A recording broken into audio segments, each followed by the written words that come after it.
The morning mist clung to the waters of Nordfjord like the breath of sleeping giants, and Eirik Bjornsson could taste the salt and blood on the wind long before he saw the ships.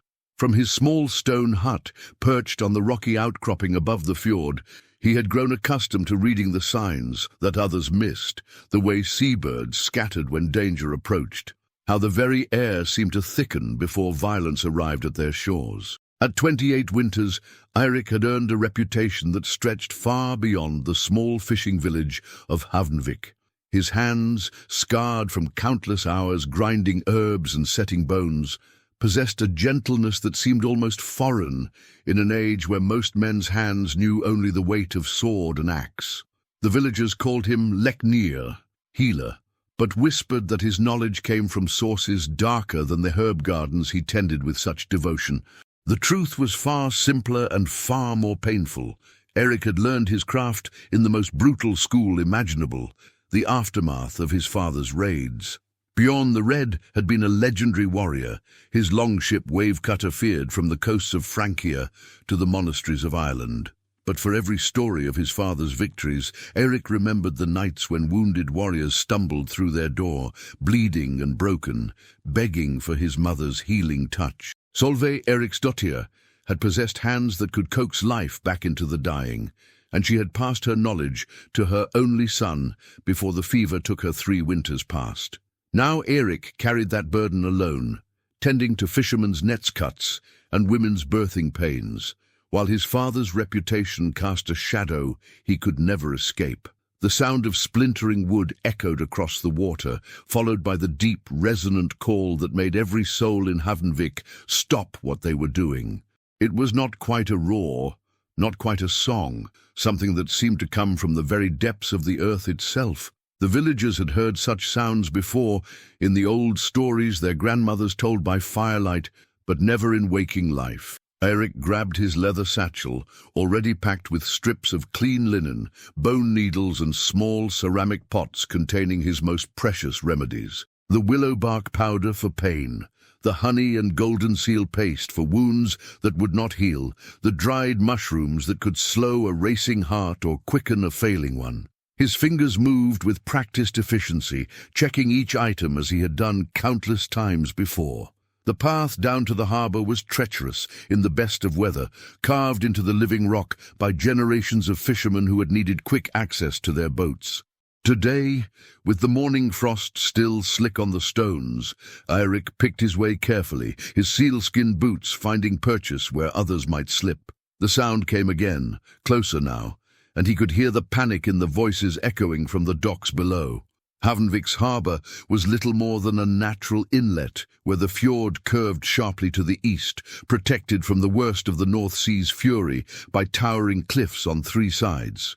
A dozen fishing boats bobbed at their moorings, their hulls darkened with age and countless storms. The dock itself was built from massive pine logs, lashed together with rope and sealed with pine pitch, strong enough to handle the weight of a fully loaded vessel, but flexible enough to ride out the worst weather. What dominated the scene now, however, was something that defied every law of nature Eirik thought he understood. The creature that had somehow made its way into their harbour was easily the length of 3 longships placed end to end, its scales, where they weren't torn and bleeding, shimmered with colours that shifted between deep green and burnished bronze, catching the pale morning light like polished metal. 4 powerful limbs ended in claws that had gouged deep furrows in the harbour's stone foundation as the beast struggled to keep its massive head above water. But it was the eyes that stopped Eirik's breath in his throat. Large as warriors' shields, they were the colour of ancient amber, flecked with gold and filled with an intelligence that was unmistakably, terrifyingly human. As their gazes met across the length of the harbour, Eirik felt something shift in his chest, a recognition that went deeper than sight, deeper than fear. The creature was dying. The wounds were immediately apparent to Eirik's trained eye. 3 massive gashes ran along the beast's left flank, each as wide as a man's forearm, and deep enough that he could see the white gleam of bone beneath the torn flesh. The edges of the wounds were jagged and burned, as if they had been made by weapons forged in the hottest flames. Blood, dark as the deepest ocean, continued to seep from the injuries, turning the harbour water crimson. "Stay back!" Gunnar Olafsson's voice cracked with authority and fear in equal measure. The village chieftain stood at the edge of the dock, his hand resting on the pommel of his sword, but Eirik could see the tremor in his fingers. Behind him, 24 villagers clutched fishing spears and boat hooks, their faces pale with terror. "It's one of the ancient ones, the dragons of the deep places." The word Dreki rippled through the crowd like wildfire. Dragon!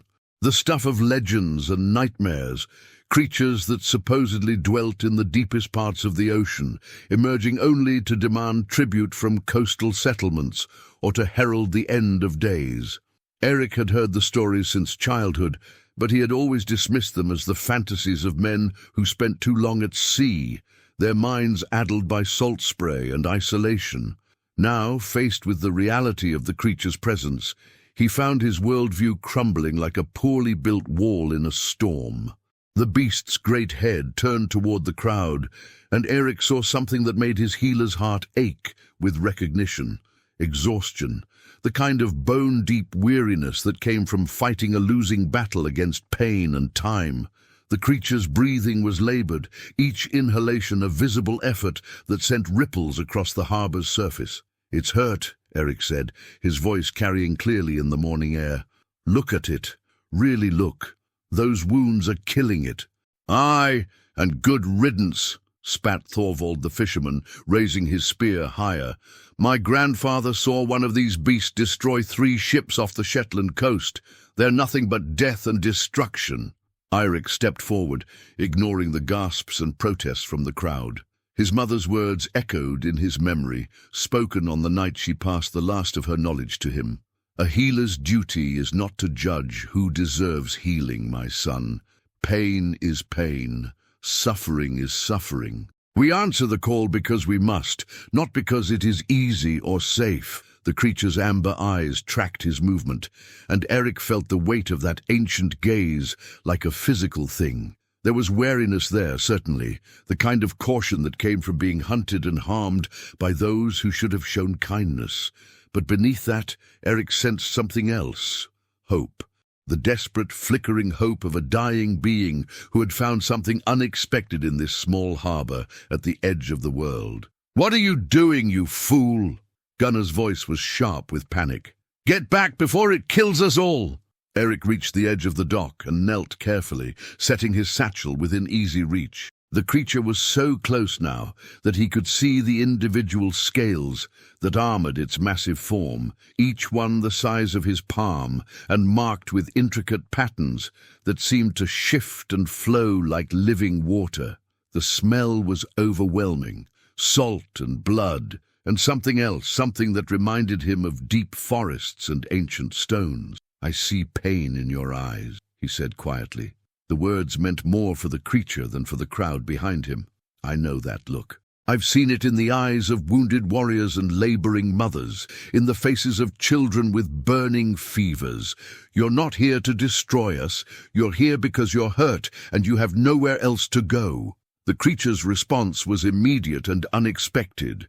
The great head lowered until it was barely above the water's surface, and a sound emerged from deep within the massive chest. Not quite a purr, not quite a sigh, but something that spoke eloquently of gratitude and desperate need. Eirik's hands were already moving, reaching for the supplies he would need. The wounds were unlike anything he had ever treated, but injury was injury, and blood was blood. The principles his mother had taught him remained the same, regardless of the patient's size or species. "The bleeding needs to be stopped first," he murmured, more to organize his own thoughts than to communicate with the creature. "Then cleaning, then binding. The burns around the edges. Those will need special attention." He pulled out a length of clean linen, far too small for wounds of this magnitude, and frowned. Behind him he could hear the villagers arguing in heated whispers, their fear warring with curiosity as they watched him work. Some were calling for weapons, others for retreat, but a few, the ones who had benefited from his healing touch over the years, were defending his actions. "Let him try," came the voice of Astrid Gunnarsdottir, the blacksmith's daughter whose fever he had broken just 2 months past. "If anyone can help it, it's Eirik. He brought my little brother back from the edge of death when the wasting sickness took him." The creature seemed to understand that help was being offered.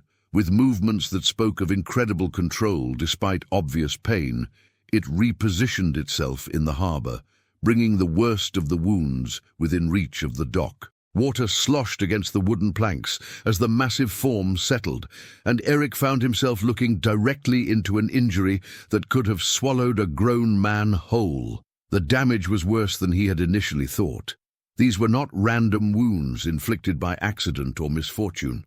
The precise nature of the cuts, the way they angled through muscle and scale with surgical precision, spoke of deliberate violence.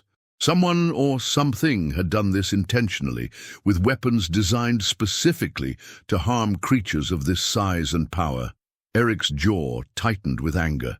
In his years as a healer, he had seen enough senseless violence to last several lifetimes. Men killing each other over cattle or perceived slights, raiders burning monasteries and leaving children orphaned, warriors dying in foreign lands for gold that would never fill the hole left by their absence. To see such deliberate cruelty inflicted upon a creature that was clearly intelligent, clearly capable of suffering. "Who did this to you?" he asked softly, knowing he would receive no answer, but needing to voice the question anyway. "What kind of monster wounds something like this and leaves it to die?" The creature's response was a low rumble that vibrated through the dock planks and up into Eirik's bones. In that sound, he heard rage and sorrow in equal measure, the voice of something that had trusted and been betrayed, that had sought peace and found only violence. Working quickly, Eirik began to clean the wounds with water from his own well, mixed with salt and a tincture of herbs that his mother had taught him would fight the poisons that turned simple cuts into killing infections. The creature remained perfectly still as he worked, though Eirik could see the tension in the massive frame, the way muscles bunched and released with each painful breath. "You're being very brave," he said conversationally, falling into the pattern of gentle talk that he used with all his patients. "I've had grown warriors cry like children when I cleaned cuts half this size. But you understand that I'm trying to help, don't you?" The amber eyes blinked slowly, a gesture that somehow conveyed more gratitude than any words could have managed. As Eirik worked, he became aware that the nature of the crowd behind him was changing. The initial panic and calls for violence were giving way to something else, wonder perhaps, or at least cautious curiosity. He could hear footsteps on the dock, getting closer, and knew that others were seeing what he saw. Not a monster bent on destruction, but a magnificent creature in desperate need of aid. "Astrid," he called over his shoulder, not taking his eyes off his work. "I need your help. These wounds are too large for one person to manage alone." There was a moment of hesitation, then the sound of determined footsteps. Astrid Gunnarsdottir was 22 winters old, with the strong hands and keen mind that came from years of working her father's forge. She had assisted Eirik with difficult cases before, and he trusted her steady nerves and quick thinking. "What do you need me to do?" she asked, her voice only slightly shaky as she knelt beside him. "Hold this." Eirik pressed a length of linen into her hands. "Keep pressure on the smaller wound while I work on the main injury. Don't be afraid. It knows we're trying to help." As if to confirm his words, the creature shifted slightly, bringing the wounds into even better position for treatment. The movement sent another wave of bloody water washing against the dock, but also revealed something that made Eirik's breath catch in his throat. Carved into the scales along the creature's neck, barely visible beneath dried blood and seawater, were symbols that he recognized. Not words exactly, but the kind of pictographs that the oldest skalds used when recording the most ancient stories. The symbols were old beyond measure, older than the settlement of Havnvik, older perhaps than the memory of any living man. "Astrid," he whispered urgently, "do you see those marks along the neck? She followed his gaze and gasped. Those look like the carvings in the old temple, the one up in the high mountains that my grandmother used to visit. Eric nodded grimly. The implications were staggering. If this creature bore the sacred symbols of the old religion, if it was somehow connected to the ancient temples and forgotten rituals, then its presence here was not random. It was significant in ways that he was only beginning to understand. The largest wound required every bit of skill and knowledge that Eric possessed. The edges were not clean cuts but ragged tears, as if the weapons that had inflicted them had been designed to cause maximum damage rather than quick death. He worked methodically, cleaning away debris and dead tissue, then applying his strongest healing salves to combat infection. The creature endured it all with remarkable stoicism, though Eric could see the pain in those ancient eyes. Occasionally a low rumble would escape the massive throat, not threatening but expressive of suffering that went beyond the physical wounds. "There," Eric said finally, tying off the last of the bandages. "That's the best I can do for now. The bleeding has stopped, and the salves will help prevent infection. But you need rest and food and time to heal." The creature's response was immediate and unexpected. The great head rose from the water and moved toward Eric with deliberate care, stopping just close enough that he could feel the warmth radiating from the massive form. Then, with infinite gentleness, the creature pressed the side of its head against Eric's chest, a gesture of gratitude that needed no translation. Eric felt tears sting his eyes as he placed his scarred hands against the warm scales. In that moment, he understood something that would change the course of his life forever. This was not just a wounded animal that he had treated. This was a being of intelligence and wisdom, a creature that understood kindness and would remember it. "You're welcome," he whispered against the scaled hide. "You're safe now. We'll take care of you." The crowd on the dock had grown larger as word spread through the village. Eric could see faces he recognized: Bjorn the baker, whose burned hand he had saved from permanent damage; Ragnhild the weaver, whose difficult childbirth he had guided to a successful conclusion; Eric Ironside, the young warrior whose shattered leg he had mended well enough for the man to fight again. But there were other faces too, harder faces that he knew harbored suspicion and fear. Thorvald the fisherman still clutched his spear, and Eirik could see a handful of other men nodding along with whatever poison the old man was whispering in their ears. "This is madness," Thorvald declared loudly enough for everyone to hear. "We're harboring a demon, a creature that could destroy us all the moment it regains its strength. Mark my words, no good will come of this." Before Eric could respond, the creature itself provided an answer. The great head turned toward Thorvald, and for a moment the fisherman found himself looking directly into those amber eyes.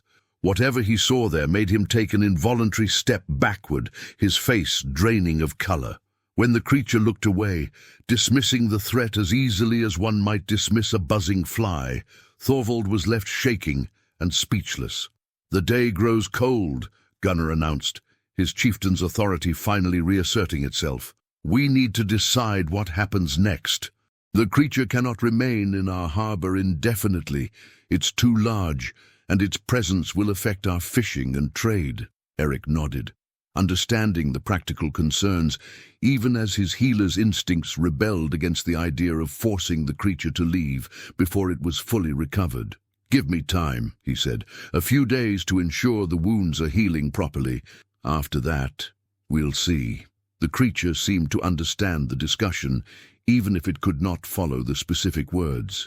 It settled deeper into the harbor, positioning itself so that its massive form would not interfere with the normal activities of the docks, but close enough that Eric could continue to monitor its condition. As the crowd slowly dispersed, returning to their daily routines with frequent glances back at the harbor, Eric remained beside his unusual patient. The creature's breathing had become easier, he noted with satisfaction, and the color was already returning to the areas around the wounds. "You're stronger than you look," he murmured, checking the bandages one final time before gathering his supplies.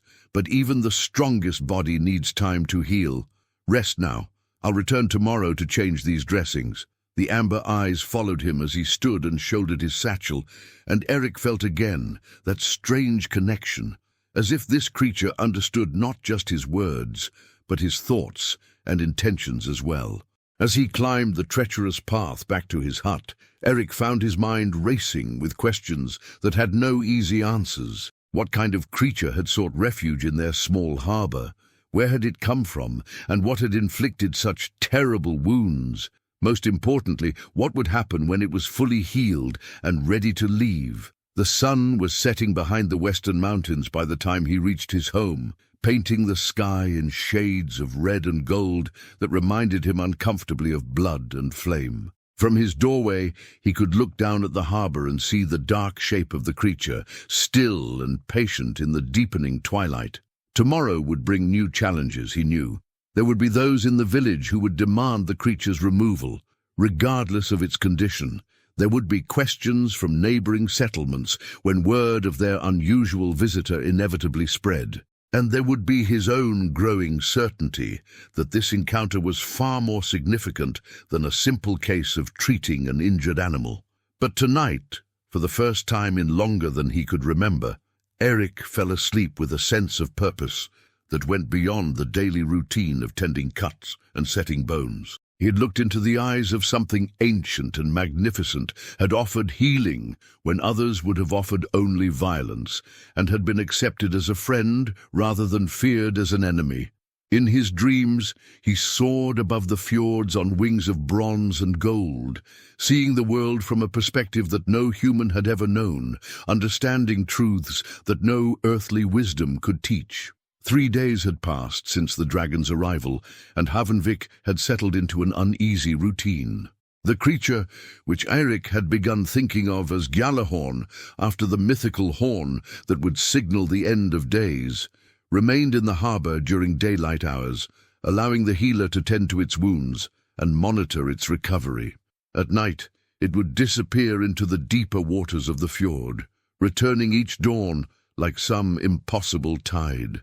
The wounds were healing with remarkable speed. Where Eric had expected to see the angry red of infection or the black of dying tissue, he found instead the healthy pink of new flesh growing beneath the scales. The creature's body seemed to possess recuperative powers beyond anything in his experience, as if it drew strength from sources that mortal understanding could not encompass. But it was not just the physical healing that amazed him.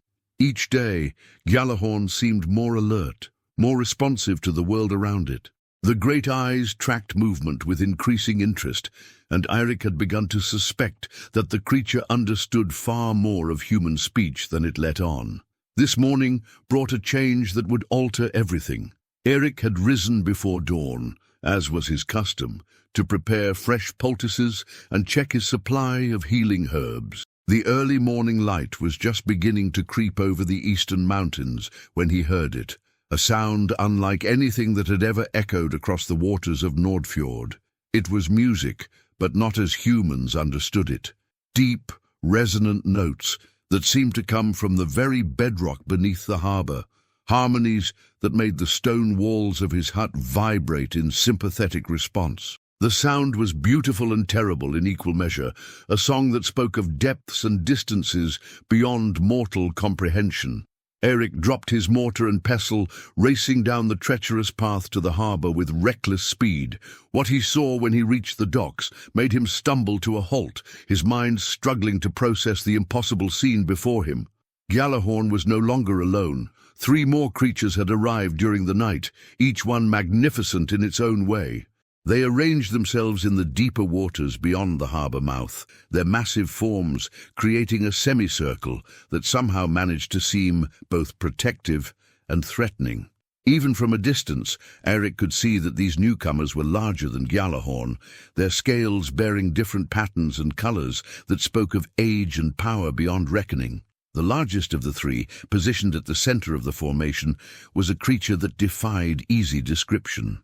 Its scales were the deep blue-black of ocean depths, shot through with veins of silver that caught the morning light like captured starfire.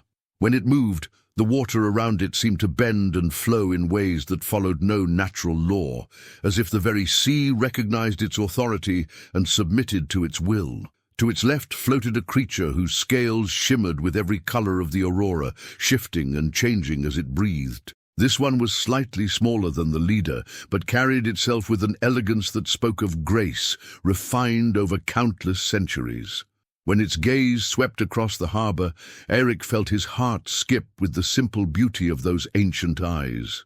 The third creature was perhaps the most intimidating of all. Its scales were the color of burnished gold, but scarred and pitted with the evidence of battles fought and won across the ages. This was clearly a warrior, a creature that had earned its place through strength and courage rather than birth or ceremony. And they were all looking directly at Eirik. The song continued, building in complexity and power until the very air seemed to thrum with harmonics that touched something deep in the human soul. Eric found himself walking forward without conscious decision, drawn by forces he could not name or resist. Behind him, he could hear the villagers emerging from their homes, their voices raised in wonder and fear as they witnessed the impossible gathering in their harbor. But their words seemed distant and unimportant compared to the music that filled his mind and heart. Gjallarhorn's voice joined the chorus, adding a melody line that spoke of gratitude and hope. The wounded creature's song wove through the others' harmonies, telling a story that needed no words to be understood. It sang of pain and healing, of kindness found in unexpected places, of the bridge that could be built between species when trust replaced fear. As the music reached its crescendo, something extraordinary happened. The water in the harbor began to glow with a soft, pearl-like radiance that had nothing to do with reflected sunlight. The glow spread outward from the creatures themselves, turning the entire fjord into a lake of liquid light that pulsed in rhythm with their song. Then, as suddenly as it had begun, the music stopped.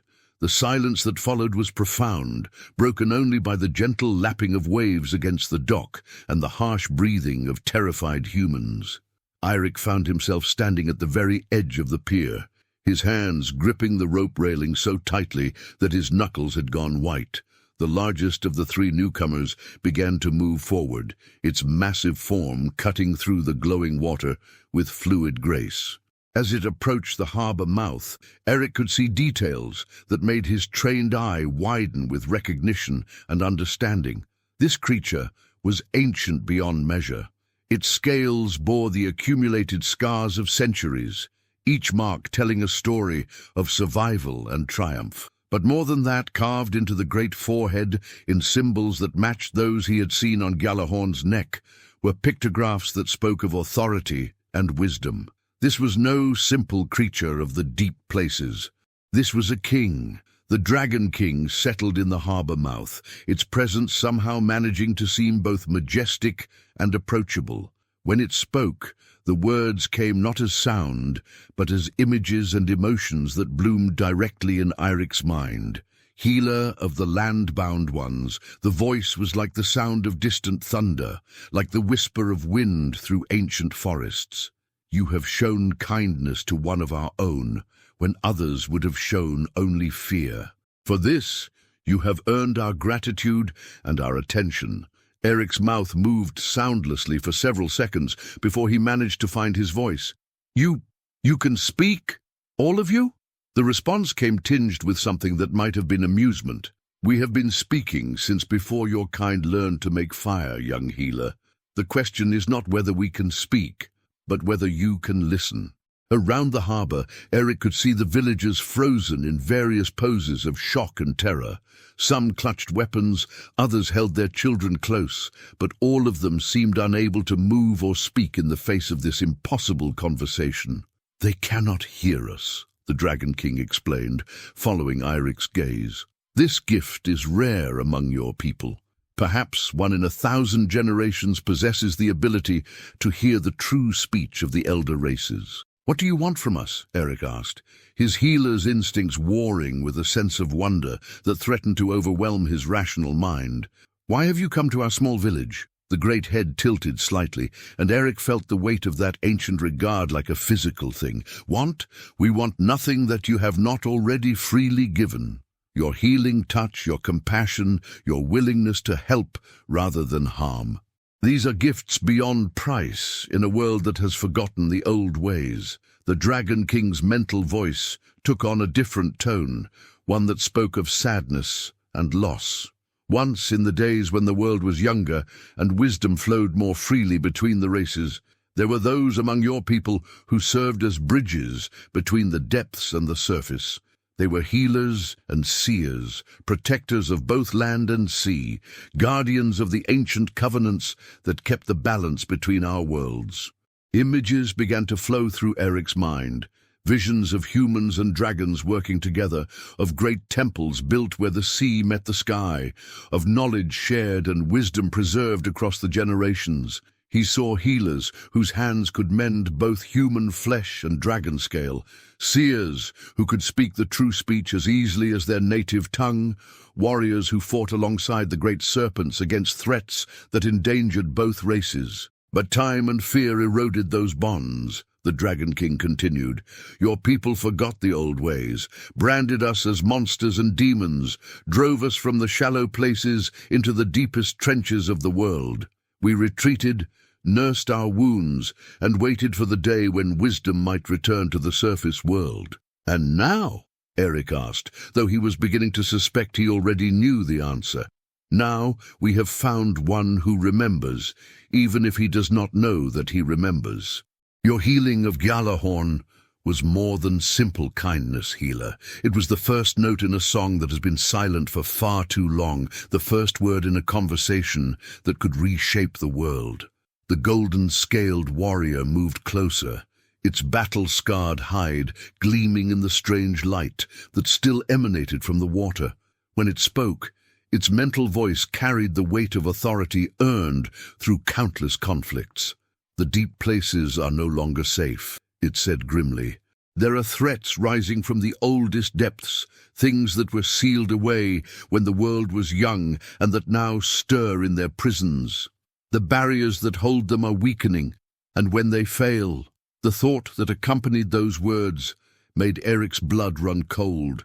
He saw images of creatures that made even the dragons seem small by comparison, beings of such malevolence and power that they could unravel the very fabric of reality. He saw cities swallowed by writhing darkness, oceans boiling with unnatural fury, skies torn open to reveal voids that hungered for light and life. We cannot face this threat alone, the Aurora-scaled dragon added, its mental voice carrying the melody of distant music. The old covenants were not mere friendship between races. They were bonds of necessity, forged in the understanding that some dangers could only be faced by united strength. Eric felt the weight of destiny settling on his shoulders like a cloak made of starlight and shadow. Everything in his life had led to this moment. His mother's teachings, his father's legacy, his own choice to heal rather than harm. He was being offered something beyond his wildest dreams, but also something that would change everything he thought he knew about himself and his place in the world. "What would you have me do?" he asked, though he was not entirely certain he wanted to hear the answer. The Dragon King's response came laden with both promise and warning. "Come with us to the deep places. Learn the old ways. Master the true speech. Forge bonds that will endure beyond the span of mortal years. Become what your ancestors once were, a bridge between worlds, a guardian of the ancient covenant." The Aurora-scaled dragon's voice joined the conversation, adding harmonies of hope and possibility. Your village would be protected, your people blessed with knowledge and prosperity beyond their current dreams. The dragons would return to the shallow places, not as conquerors, but as allies. Together we could build something that has not existed for 1,000 years, a true partnership between the children of land and sea. But the Golden Warrior's tone carried a note of harsh reality. The path is not without danger. Those who walk between worlds often find themselves belonging fully to neither. You would gain much, but you would also sacrifice much. The choice, however, must be yours alone. Eric looked back at his village, at the people who had known him all his life. He could see Astrid standing at the back of the crowd, her face pale but determined. Gunnar the chieftain was trying to maintain order, though his own hands shook as he gestured for calm. The fishermen and farmers, the mothers and children, all of them looking to him for answers he did not possess. "How long do I have to decide?" he asked. "The tides turn at sunset," the Dragon King replied. "We cannot remain in the shallow places much longer without risking discovery by those who would see our presence as a threat to be eliminated. If you choose to come with us, it must be tonight." The thought of leaving everything behind, his home, his work, his place in the community, filled Eric with a mixture of terror and excitement. But as he looked at Gjallarhorn, still healing from wounds inflicted by unknown enemies, he understood that this choice was about more than his own desires or fears. The world was changing, whether humanity was ready for it or not. Ancient powers were stirring, old threats were rising, and the barriers between the possible and impossible were crumbling. He could remain safely in his small village, tending to fishing injuries and birthing pains, while forces beyond imagination shaped the fate of all living things. Or he could step forward into the unknown, accepting a destiny that would transform him into something his people had not seen for 1,000 years. "There is something else you should know," Gjallarhorn's voice whispered in his mind, speaking directly for the first time since its arrival. "The wounds I bore were not inflicted by accident or random violence. They were made by weapons designed specifically to kill dragons, wielded by those who know our weaknesses and have spent generations learning to exploit them." The wounded dragon's mental voice carried pain that went far deeper than physical injury. "There are humans who remember the old covenants, but remember them as chains to be broken rather than bonds to be cherished. They call themselves the Dragonbane, and they have declared war on all of our kind. They were the ones who found me in the deep places, who wounded me and left me to die as a message to any who might seek to renew the ancient partnerships."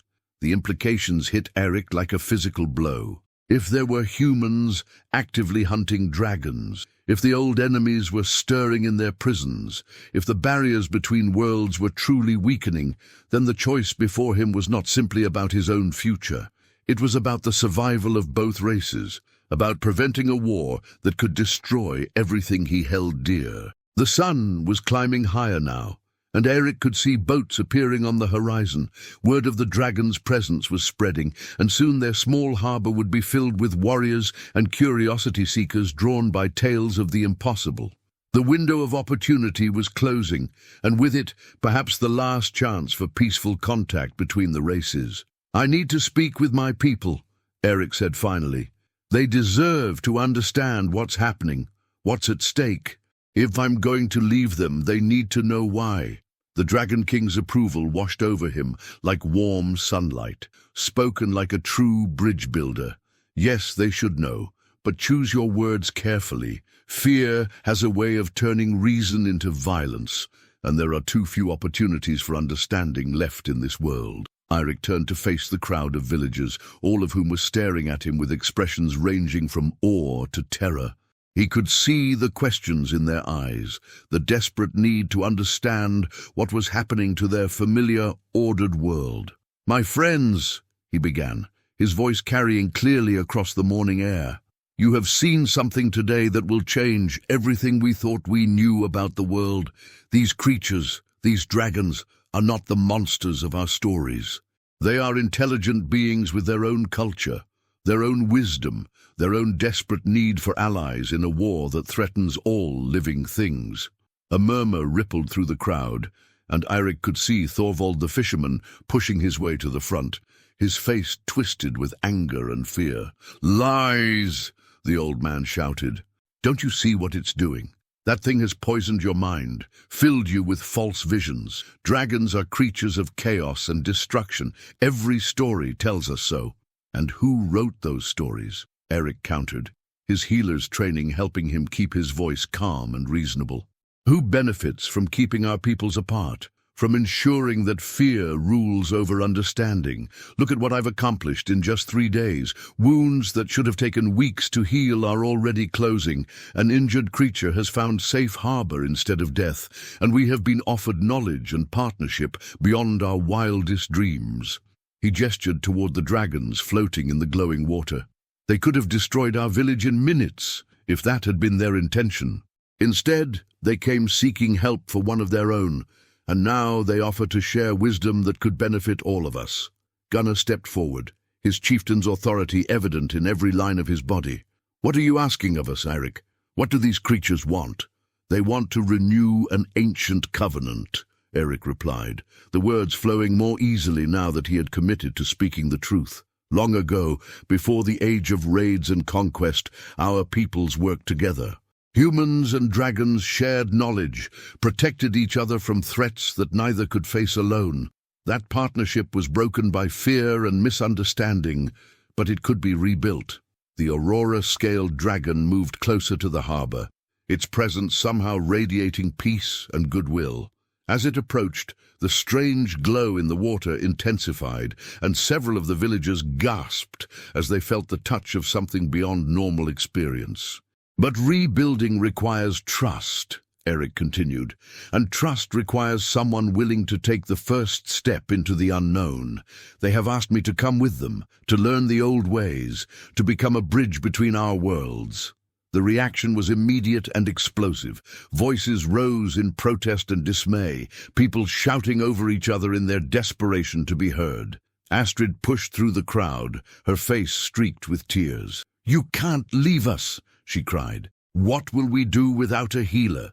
What happens when the next fever comes, or when the fishing boats return with broken men? You have a duty to this village." Eirik felt his heart break a little at the pain in her voice. She was right, of course. He did have duties and obligations that he would be abandoning, but he also had a larger duty, one that extended beyond the borders of Havnvik to encompass the entire world. "The knowledge I bring back could help far more people than I ever could by staying here," he said gently. "Imagine healing arts that could cure diseases we've never been able to touch, wisdom that could prevent wars before they begin, understanding that could protect entire coastlines from the storms and monsters of the deep places." Thorvald spat on the dock, his contempt evident. "Pretty words, but words are all they are. Mark my words, if you leave with those creatures, you'll never return. They'll corrupt you, turn you into something inhuman, use you as a weapon against your own people."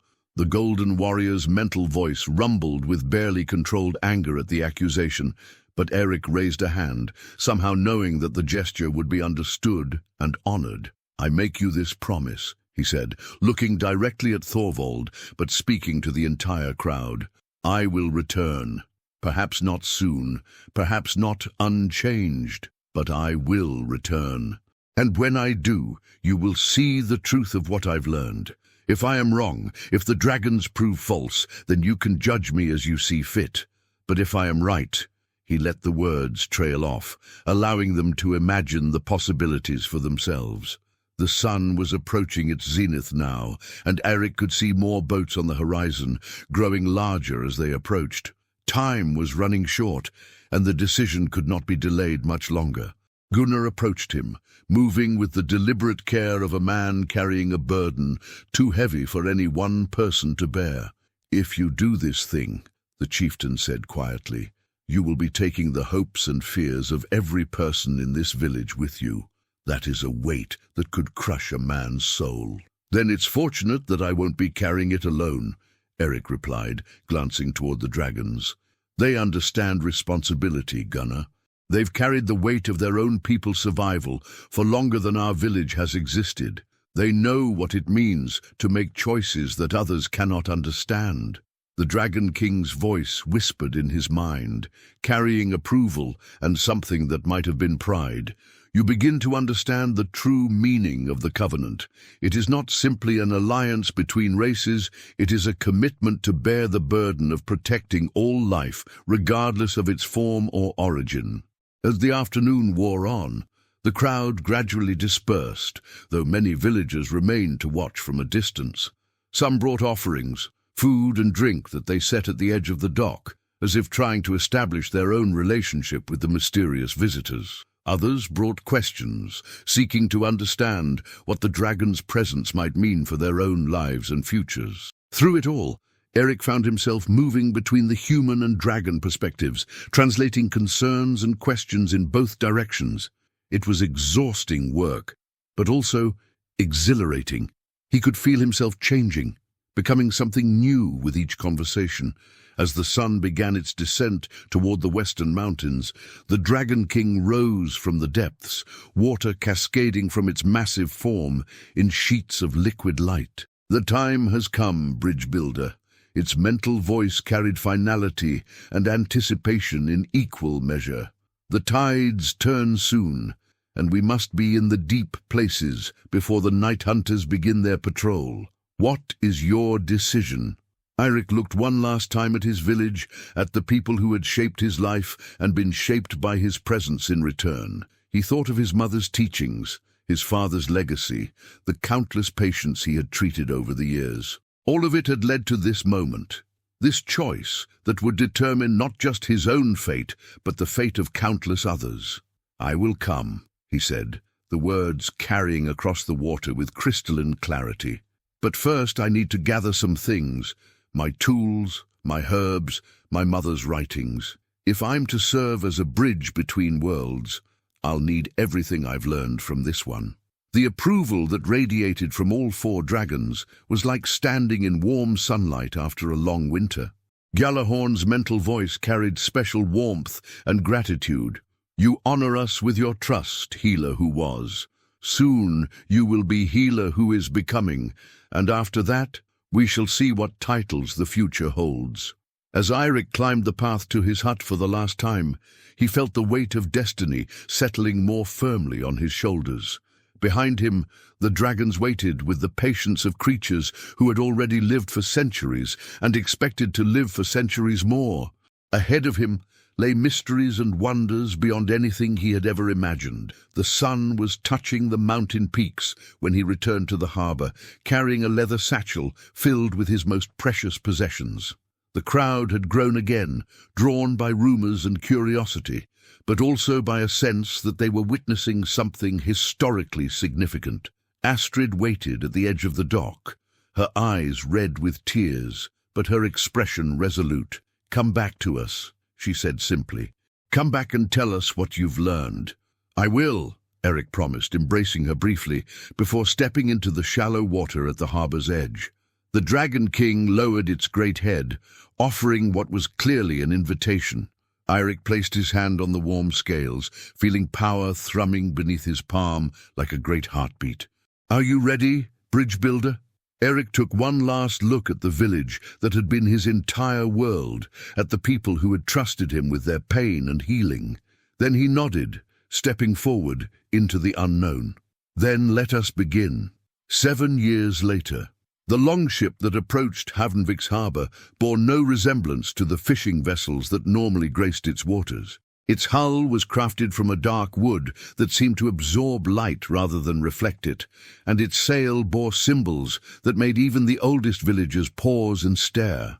But it was the figure standing at the prow that drew every eye and stilled every tongue. Eirik Bjornsson had returned, but he was no longer the simple healer who had left them 7 years past. He stood taller now, his frame filled out with the kind of strength that came from swimming in the deepest places of the world. His hair, once brown as earth, now carried streaks of silver that caught the light like captured starfire. But it was his eyes that truly marked the change. They held depths that spoke of knowledge gained at prices most mortals could never pay. The scales that adorned his arms and neck were not ornaments, but living parts of him, dragon gifts that would protect him in the deep places and mark him as a bridge builder to any who possessed the wisdom to recognize the signs. They shimmered with the same colors as Gjallarhorn's hide, a permanent reminder of the bond that had changed both their lives. As the ship drew closer to the dock, the water around it began to glow with the familiar pearl-like radiance that the older villagers remembered from that extraordinary day 7 years ago. But this time, the light was gentle, welcoming, a sign of friendship rather than a display of power. 3 shapes rose from the depths as the ship approached the harbour. Gjallarhorn surfaced first, now fully healed and magnificent in the afternoon sunlight. The scars from those ancient wounds had become patterns of silver against bronze scales, marking the dragon as a survivor and a bridge builder in its own right.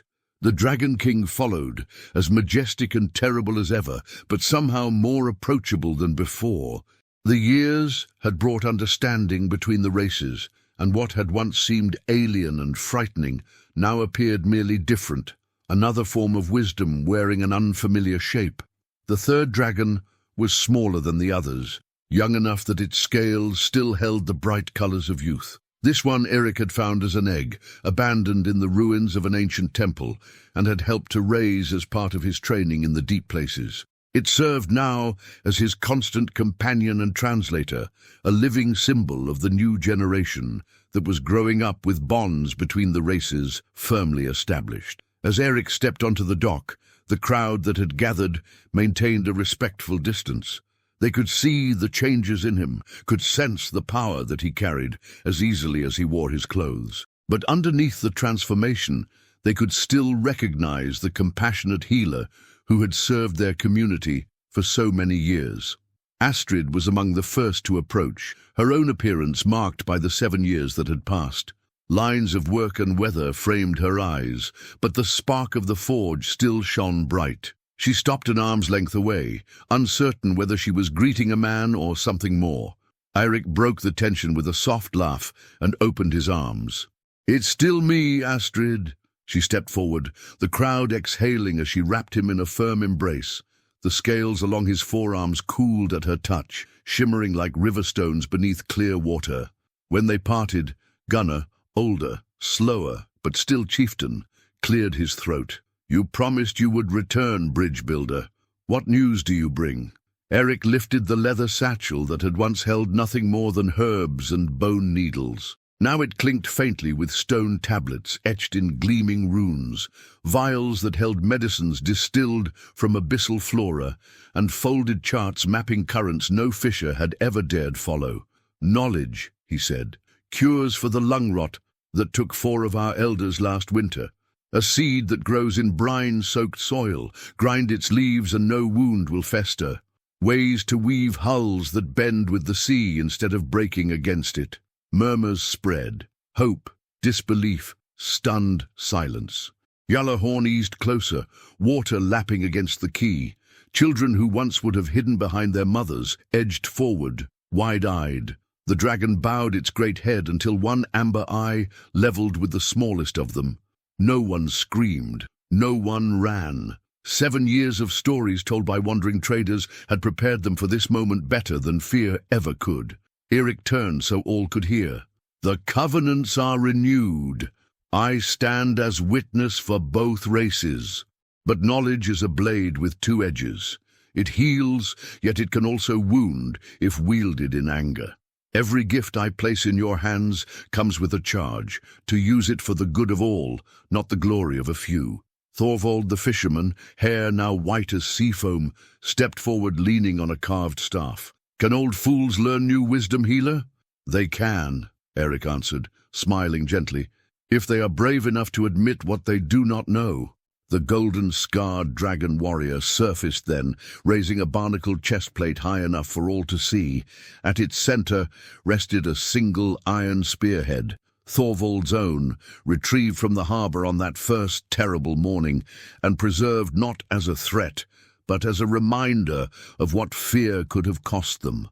The old fisherman's shoulders shook. He sagged to one knee, tears dropping into salt water. "I was wrong. Fear blinds us all," Eric said, lifting the man back to his feet. "Courage is in choosing what we do after we see clearly." Evening settled, painting the fjord in amber and violet. Hearthfires were lit on shore. Out in the deeper channel, 3 dragons formed a living ring of light, scales reflecting flame like distant stars. For the first time in living memory, the people of Havnvik feasted with beings their ancestors had called myth. Fish smoked over driftwood, giant kelp steamed in stone pits, dragon and human voices rose together in a strange, beautiful harmony that echoed against the cliffs. Late that night, as the last embers faded and villagers drifted to their homes, Astrid and Eric walked the shoreline. "Will you stay?" she asked. "I will walk both paths," he said. "Some seasons here, some beneath the waves. The bridge must be walked from both sides, or it collapses." She studied the silvered streaks in his hair, the shimmer at his throat where scale met skin. "And when storms come?" He glanced toward Gjallarhorn, hovering just offshore like a patient sentinel. "Then we hold the line, together." A north wind rose, carrying the scent of snow. Astrid reached out, taking his scarred human hand in hers. "Welcome home, Healer King." And on the water, Gjallarhorn's deep, resonant call rolled across the dark, neither roar nor song, but something that carried the promise of shared tomorrows. Under winter's first stars, the bridge between worlds stood unbroken, and hope, patient, hard-won and shining, took its rightful place beside courage at the heart of Nordfjord.